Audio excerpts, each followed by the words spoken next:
নমস্কার, আজকে দেখাবো নিরামিষ সবজি রেসিপি। এই নিরামিষ সবজি ভাত বা রুটির সাথে খেতে ভালো লাগবে। এই রেসিপি বানানোর জন্য লাগছে শিম, পালং শাক, মূলো শাক, আলু ভালো করে কেটে নিলাম। কেটে নেওয়ার পর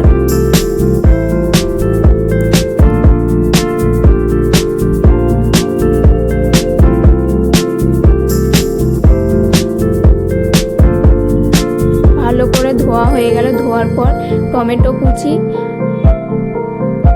আদা কুচি, তারপর আলু কুচো করে নিলাম। মশলার জন্য গোটা জিরে, কাঁচা লঙ্কা, আদা ভালো করে বেটে নিলাম। বেটে নেওয়ার পর কড়া গরম হয়ে গেলে তার মধ্যে সর্ষের তেল দিলাম। দেওয়ার পর তেল গরম হয়ে যাওয়ার পর আলু ভালো করে একটু নেড়ে তার মধ্যে মূলো,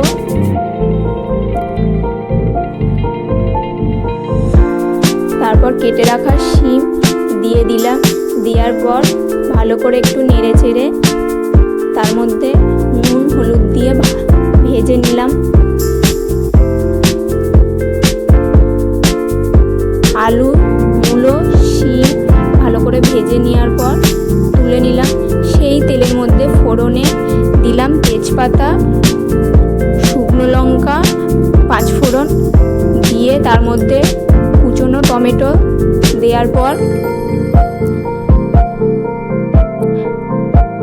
বেটে রাখা আদা, জিরে, কাঁচা লঙ্কা দিয়ে দিলাম। দেওয়ার পর নুন, হলুদ, লঙ্কা গুঁড়ো আর সামান্য চিনি দিয়ে ভালো করে মশলাটা একটু কষিয়ে নিলাম। কষিয়ে নেওয়ার পর ভেজে রাখা আলু, মূলো, শিম দিলাম। দেওয়ার পর একটু নেড়ে ছেড়ে তার মধ্যে মূলো শাক, পালং শাক দিয়ে কিছুক্ষণ রাখলাম। কিছুক্ষণ রাখার পর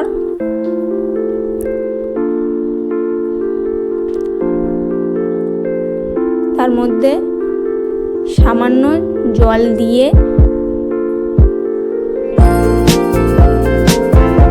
রেখে দিলাম। রেখে দেওয়ার পর নামানোর সময় জিরে ধনে গুঁড়ো দিয়ে নামিয়ে নিলাম। এইভাবে আপনারা বাড়িতে বানিয়ে খেতে পারেন। ভিডিওটি ভালো লেগে থাকলে লাইক, সাবস্ক্রাইব করবেন।